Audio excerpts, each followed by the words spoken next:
Halo guys, selamat datang di channel YouTube Feryl Bima Sakti. Jangan lupa ya, klik subscribe, terus klik tombol lonceng juga. Thank you. Ngobras, ngobrol apa saja. Ngobrol yuk.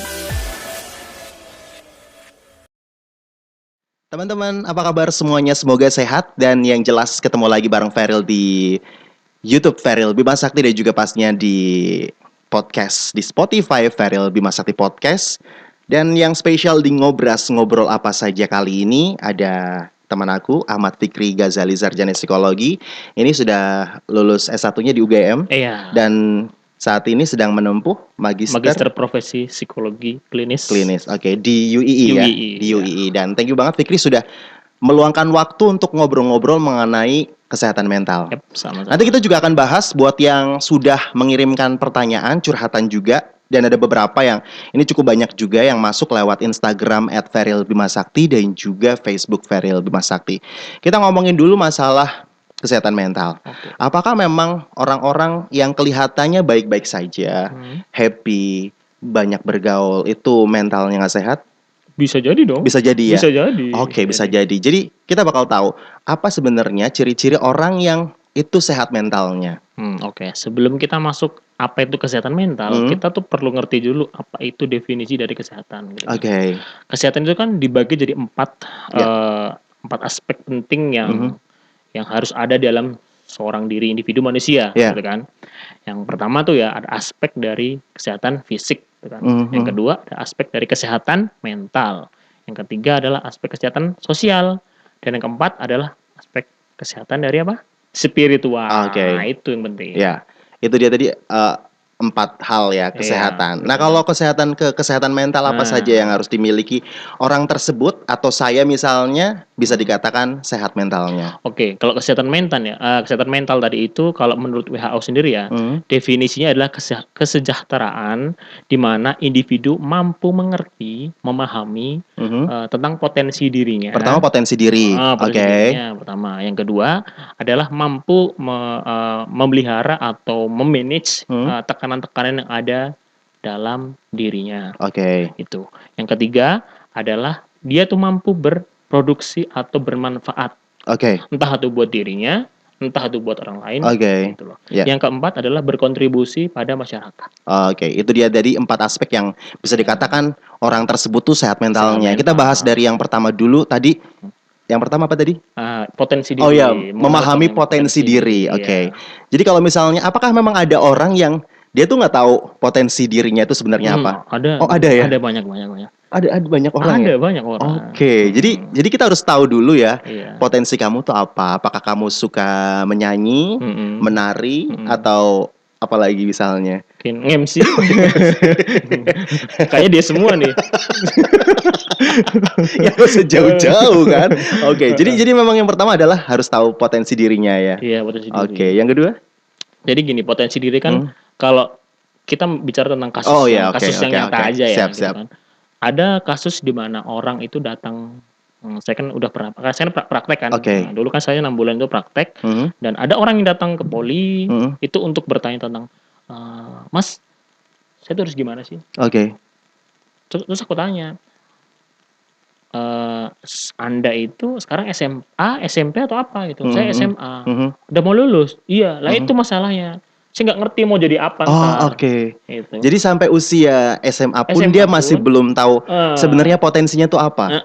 Saya nggak ngerti apa sih saya buat saya itu SMA itu buat apa gitu kan. Saya STM buat apa? Saya itu SMK buat apa? Dia nggak ngerti sama sekali. Setelah itu dia mau kerja pun nggak ngerti, dia mau nerusin untuk kuliah lagi juga nggak ngerti. Itu bisa jadi itu hal yang kecil aja sih. Banyak konteks lain yang dikatakanlah tidak ngerti potensi dirinya itu banyak, konteks lainnya itu banyak gitu loh. Kayak mungkin setelah dia itu banyak belajar, ternyata dia bingung. Saya belajar selama ini buat apa gitu. Atau mungkin salah alamat, misalnya kayak aku dulu STM nih, ya kan ngurus mesin, motor segala macam, padahal nggak seneng di situ. Itu bisa jadi juga banyak kayak gitu juga ini kasusnya ya. Ada kasus begitu. Oke. Jadi mengetahui atau tidaknya potensi diri itu bisa jadi kayak kita terganggu mentalnya. Ketika kita bingung yang terlalu terlebihan. Oke sih. Kita tuh bingung dalam konteks untuk memilih jurusan itu nggak apa-apa. Tapi kalau kebingungan tadi itu mengakibatkan kita jadi malas untuk ngapa-ngapain, sedih, galau, itu yang penyebab jadi gangguan mentalnya itu. Oke. Kita langsung ke yang kedua biar lebih singkat ya. Kalau tadi tidak tahu potensi dirinya, kemudian yang kedua tadi itu adalah dia itu mampu memanage tekanan-tekanan dalam dirinya. Oke, tekanan itu baik dari dalam dirinya atau juga dari luar ya, bisa jadi ya. Benar. Oke, kalau dalam diri contohnya? Contoh mungkin kayak galau-galau. Galau, oke, yang suka galau-galau, nulis story galau itu ya. Siapa tuh? Itu siapa tahu juga jadi gangguan mental. Iya. Bisa. Tapi kalau misalnya galau tapi dia masih bisa manage perasaannya, nggak apa-apa ya. Nggak masalah ya. Jadi kita tuh nggak boleh menjudge dia itu sedih, ya nangis, gembira, ya tersenyum, ya ketawa. Jadi nggak boleh kita tuh sedih, jangan nangis. Oh iya. Tunjukkan aja. Harus bisa mengekspresikan juga ya. Sekali. Tapi dalam kalau misalnya nanti tapinya itu ketika menangis itu tapi udah menyebabkan hal-hal negatif yang lain, kayak dia mengurung diri, galau terlalu lama, terus dia mungkin posting tentang self harm kayak iya betul. Menyakiti diri. Nah, itu udah yang salah. Itu yang mengerikan ya. Oke. Kemudian kalau yang dari luar? Kalau dari luar tuh mungkin kayak kita contohnya sekarang aja sih. Sekarang ini ya. Lagi pandemik gini kan. Betul. Bener kan? Betul. Kayak kita takut kemana-mana. Jadi parno berlebihan. Parno berlebihan. Salaman kita, cuci tangan langsung gitu kan. Kita megang gagang pintu terus. Oh iya langsung. Itu juga bisa jadi gangguan mental juga ya. Oke. Batuk-batuk dikit langsung mikirnya mati gitu kan. Luar biasa. Ngeri banget. Oke. Itu yang kedua. Yang ketiga sekarang. Yang ketiga itu produktif dan mampu bermanfaat. Entah itu bagi dirinya dan bagi orang lain. Yes. Ya, Oke. Itu paling tidak buat dirinya dulu lah ya, sebelum buat orang lain. Jadi lebih banyak kegiatan-kegiatan yang bermanfaat, ya kan. Terutama mungkin jangan terlalu banyak tidur-tiduran, rebahan. Tapi kalau mungkin sekarang rebahan nggak masalah deh ya. Mumpung lagi pandemi corona. Buat sekarang nggak apa-apa. Tapi kalau besok udah selesai pandeminya jangan lagi. Baik, kalau yang keempat tadi adalah bermanfaat untuk kontribusi. Berkontribusi untuk masyarakat. Ya. Jadi kita harus tahu peran kita untuk di masyarakat itu gimana. Jadi sebenarnya lingkupannya itu nggak harus langsung masyarakat sih, tapi untuk keluarga dulu aja. Gimana sih fungsi kita dari keluarga? Apakah sudah benar sesuai dengan fungsinya? Seorang anak jadi seorang anak. Iya, betul. Seorang ayah jadi seorang ayah. Betul. Jangan overlapping juga ya. Oke, tapi sebenarnya kita nggak bakal bahas kesehatan mental banyak, tapi sepertinya kita sampai di sini dulu untuk materi kesehatan mentalnya ya. Kita akan sambung untuk di ngobrol selanjutnya. Sekarang kita bakal ketemu dengan yang sudah mengirimkan pertanyaannya lewat WA, kemudian juga lewat Instagram dan juga lewat Facebook juga. Oke. Ini ada yang pertama, ini juga cukup memprihatinkan juga, tapi semoga dapat solusinya ya. Ini namanya kita samarkan saja. Mas Fikri. Kerahasiaan itu ya. Iya benar. Aku kenal istriku 1 minggu langsung aku ajak nikah nih. Awal nikah happy sampai akhirnya duit tabungan bersama aku beliin motor, tapi motornya hilang. Ini adalah awal permasalahannya. Dari situ istriku marah ke aku dan kita sekarang LDRan. Aku mau ketemu sama dia dan anakku, tapi sama dia nggak boleh. Sepertinya dia juga masih marah sampai sekarang. Sekarang aku mau tahu kejelasannya, tapi lewat WA nih. Kata dia, pisah nggak apa-apa deh. Terus aku harus gimana nih? Kayak gitu. Oke. Bisa dijawab nggak nih? Atau ini harus personal? Ya? Ini mungkin kalau dalam ini kan kita kan konteksnya kan sosial media gitu kan. Kita kan sharing ini ke media umum. Betul. Kayaknya masalahnya terlalu pribadi ya, terlalu pribadi juga. Tapi kalau untuk saran buat dekat-dekat ini ya, kayaknya semua masalah itu bisa dibicarakan. Betul. Jadi komunikasinya kan dia katanya baru lewat WA. Apakah memang harus ketemu? Komunikasinya jangan lewat WA atau gimana nih Mas Fikri? Jadi ya kalau memang itu harus ketemu aja sih. Maksudnya gini, ketika kita udah punya niatan baik, tunjukkanlah kita etikat baiknya gimana, tindakan kita baik itu gimana. Jadi tunjukkan dulu dengan baik-baik. Kalau misalnya dia katakanlah nggak mau, dia takut atau apa, ya bawa seseorang sebagai mediasi. Kan itu bisa kan? Betul. Gitu. Tapi untuk solusi selanjutnya sepertinya memang harus diperbincangkan secara lebih detail dan juga lebih personal ya. Iya, benar. Oke, sekarang kita ke pertanyaan selanjutnya, ini dari Mas Nurdayat. Bagaimana orang yang bisa dikatakan sehat mentalnya? Tadi sepertinya sudah kita bahas. Kemudian di tengah pandemi corona saat ini banyak hal terjadi, terutama perubahan perilaku yang mempengaruhi kesehatan mental kita, terutama untuk masyarakat kota. Dengan adanya social and physical distancing, kami menjadi sedikit berinteraksi dengan orang lain, nongkrong, main, mencari hiburan, kesenangan dan sebagainya. Di sisi lain di pekerjaan kami mengalami penurunan pendapatan, bahkan ada beberapa karyawan yang dirumahkan atau juga di PHK. Itu semua membuat kami mengalami stres, terlebih belum tahu kapan pandemi ini akan berakhir. Bagaimana sih kita menyikapinya supaya kesehatan mental kita tetap stabil dan juga terjaga? Terima kasih untuk Mas Nurdayat ya. Iya. Mas Nurdayat ya? Iya, betul. Oke, untuk menghadapi pandemik kali ini ya, ini memang masalahnya udah masif sekali ya. Betul, bukan hanya Indonesia saja ya, tapi juga nggak cuma Indonesia aja, dunia juga merasakan pandemi ini. Jadi dari manapun semua negara tuh udah kena efeknya. Dan efeknya kebanyakan sama, ya walaupun ada yang beda, tapi kebanyakan sama.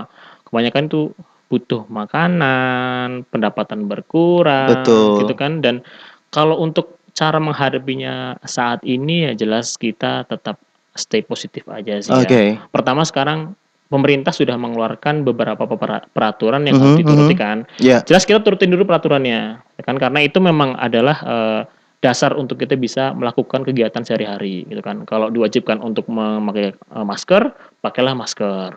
Kalau tadi masalah dengan ekonomi gitu kan, ekonomi yang menurun, itu mungkin ini pendapat saya sendiri aja ya. Jadi kalau misalnya salah ya maaf gitu. Jadi karena kalau kita lihat dari segi ekonominya, pendapatannya Masnya menurun, itu kita coba untuk menerima itu aja. Menerima dulu. Karena ada di mana ketika kita menerima sesuatu, karena kita menerima itu ada alasannya.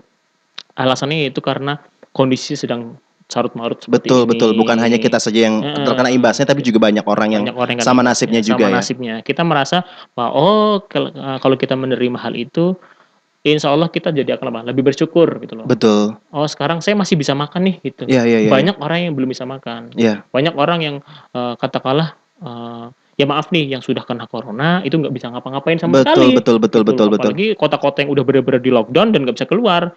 Dan beruntungnya mungkin untuk ada orang-orang yang bisa keluar, masih sehat. Ya, tapi untungnya Indonesia sih belum lockdown ya, baru PSBB ya. Baru PSBB. Oke. Gitu. Jadi yang pertama terima dulu aja Mas gitu. Jadi setelah diterima, bersyukur dengan kondisi sekarang ini. Kita lihat di bawahnya kita dulu, banyak hal yang lebih buruk daripada kita, dan setelah itu kita harus lebih bersyukur dengan kondisi itu. Gitu. Oke. Itu buat Mas Nurdayat ya, karena juga memang kita kalau misalnya pengen nyari sampingan juga semuanya juga kondisinya memang lagi susah ya. Kita mau nyari sampingan gimana, orang yang lagi kerja aja pada di PHK kan. Tapi semoga sih ini cepat berlalu. Kita menuju ke Instagram dari akun Natania. Kalau orang disakitin terus tapi masih tetap sayang, itu mentalnya sakit apa matanya yang buta? Tolong dijelasin ini ya. Akun Natania. Terima kasih buat Ayu ya. Ini Ayu sebenarnya namanya. Buta. Ini mungkin buta secara hati mungkin ya. Oke. Jadi gini. Tadi apa? Buta atau? Tadi mentalnya yang sakit atau matanya yang buta. Nah, mungkin buta mata hatinya maksudnya kan, bukan mata secara secara mata asli fisiknya. Gitu, Oke. Jadi kalau tadi mau aja gitu ya, mau aja disakitin tapi tetap cinta, susah untuk move on ke orang lain, itu mentalnya terganggu atau enggak nih? Ini pasti cewek ya? Iya cewek dong, namanya juga Ayu, masa cowok. Jadi kalau cewek kan kebanyakan pakai perasaan tuh. Betul. Pakai perasaan. Terus kalau misalnya nanti kok mau aja sih sama dia kan, mungkin kayak masih mengenang kenangan dulu. Betul. Kan masih punya memori memori itu gitu kan. Dan saya nggak mau kehilangan memori itu. Akhirnya ya mau lagi walaupun dengan konsekuensi yang sama gitu loh. Tapi kalau misalnya nanti Mbak Ayu tadi ya, Mbak Ayu tadi ini masih tetap di lubang yang sama aja. Ya akan seperti itu terus. Seperti itu terus ya. Iya. Solusinya bagaimana sih caranya untuk bisa menyadarkan diri kita bahwa sebenarnya dia tuh bukan yang terbaik buat kita. Itu gimana sebenarnya? Wow. Berat ini pertanyaannya. Kan begitu. Iya benar. Untuk menyadarkan diri kan. Untuk menyadarkan diri itu sebenarnya ada beberapa cara yang menurut saya ini ya, menurut saya ini efektif gitu loh. Yang pertama adalah sadarkan diri kalau dia itu tidak atau bukan orang yang terbaik buat kita. Taulah kita kesalahan dia itu apa, lalu yakinkan diri ini, oh dia itu salah kok ini. Kalau misalnya belum cukup ya, coba tanya ke orang atau ke temannya dia atau ke orang lain. Untuk meyakinkan diri kita ya. Kalau kita sendiri itu belum cukup, tanya ke orang lain. Misalnya ke siapalah teman siapa lah gitu. Si ini menurutmu baik apa enggak? Enggak kok, dia tuh ini. Kamu juga sering jadi bikin nangis sama dia kan. Nah, untuk meyakinkan itu karena mungkin butuh dukungan orang lain untuk lepas dari kondisi itu. Betul. Itu ya, itu sepertinya untuk Ayu semoga puas jawabannya. Dan ini yang serius-serius aja ya. Aku pengen curhat dari Mas Yusuf Hidayat. Ini lagi di Italia, dia kerjanya di kapal. Saat ini aku nggak bisa pulang-pulang dari Italia gara-gara pandemi corona ini. Sebenarnya apa sih yang harus dilakukan sama Yusuf biar dia bersyukur bahwa dia walaupun memang kangen dengan rumah dan memang sebenarnya kontraknya sudah habis untuk pulang ke Kebumen, biar dia bisa menghadapi ini semua gimana, Fik? Kalau buat saya sih nikmatin gitu. Nikmatin aja ya. Nikmatin. Pertama tadi kan dibilang kan, saya kerja di kapal pesiar kan. Iya. Ini loh, ada banyak orang yang bermimpi untuk pergi ke kapal pesiar dan untuk menikmati hal itu. Betul, iya nggak sih? Betul. Kita ingin berliburan kemana, malah dia kerja di situ gitu. Dia bisa kemana-mana, bisa mungkin setiap malam jadi decknya, lihat pemandangan atau apa itu kan bisa. Jadi mungkin manfaatkan waktu ini dan lingkungan yang ada di sekitarmu itu jadi pelampiasan. Berarti pelampiasan untuk itu. Ketika memang kangen, ya udah nikmatin dulu yang ada di ini. Ketika kayak misalnya saya di rumah gitu kan. Di rumah saya itu tidak terlalu banyak hiburan, ada televisi paling cuma handphone. Ya udah saya nikmatin itu. Nah, saya nikmatin itu dengan saya ternyata ketika saya nggak boleh keluar dan nggak boleh pergi kemana-mana, saya bisa lebih dekat dari orang tua. Nah, itu maksud saya gitu. Jadi pokoknya banyak hal yang sebenarnya patut kamu syukuri patut kamu syukuri saat itu yang masih kamu punya sekarang. Terus juga keluarga di rumah masih sehat, kamu masih bisa komunikasi juga, itu mungkin bisa jadi penyemangat juga di sana juga ya.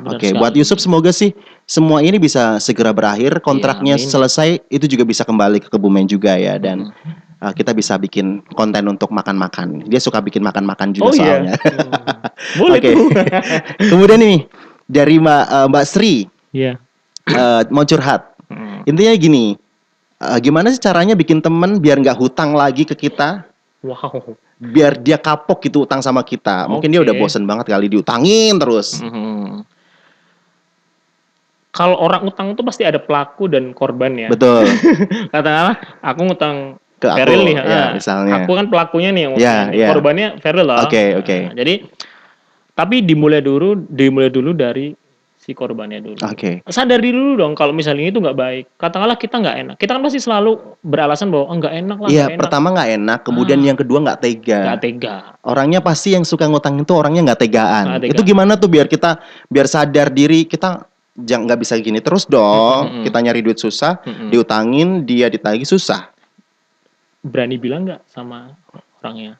Gitu ya. Soalnya begitu. Jadi ketika kita cuma memendam dan grundel di belakang tanpa ada untuk kita ngomong untuk orang itu ya sama aja kan, nggak tersampaikan apa yang kita pikirkan kan. Kalau misalnya itu memang dia nggak mau ngutang, ya bilang pas dia ngutang, Mbak ini utangnya dikembaliin ya. Kita ada ini soalnya ini, ya kasih tahu lah yang dipikirkan oleh mbaknya tadi itu, biar si yang pengutang tadi itu biar ngerti, oh iya ternyata dia juga susah ya. Iya, betul. Gitu. Pokoknya harus jujur ya. Jujur aja. Harus jujur aja. Jangan takut nggak enak gitu loh. Karena orang-orang apa ya, sekarang tuh banyak begitu kan ya. Memanfaatkan ketidakenakan orang. Nah, Itu itu. dia. Pokoknya harus lebih tegas lagi Lebih sama tegas teman-teman yang lagi, begitu yang iya. datang cuman kalau mau ngutang doang. Kemudian ini sepertinya ya pertanyaan yang terakhir dari Mas Rodin Saputra. Selingkuh apakah ada pengaruhnya dengan psikis atau dengan psikologi? Terus solusinya gimana biar selingkuh tidak terulang lagi? Selingkuh ini dimaksudkannya dia yang jadi korban apa dia jadi pelakunya? Seperti dia pelakunya. Oke. Jadi entah itu pelaku sama korbannya itu pasti punya apa ya, pengaruh ke psikologisnya juga sih ya. Untuk korban jelas, ya gitu pasti. Kan. Ngerasa dikhianati itu bukan sesuatu yang gampang loh untuk dihadapin. Betul, gitu. betul. Jadi kalau untuk korban jelas rasa dikhianati, terus kepercayaannya dimainkan, gitu kan jelas rasanya itu kayak oh iya ya, jadi selama ini tuh cuma gini doang. Nah, langsung ada penyesalan di belakang. Ada rasa marah, ada rasa menyesal, ada rasa macam-macam gitu kan. Terus untuk pelaku nih, gitu kan. Nah, yang saya mau tanyakan nih pelakunya nih yang mau jadi ini. Pelakunya itu kenapa gitu kan? Kenapa dia itu selalu jadi atau bisa jadi pelaku selingkuh? Apakah dia kurang puas?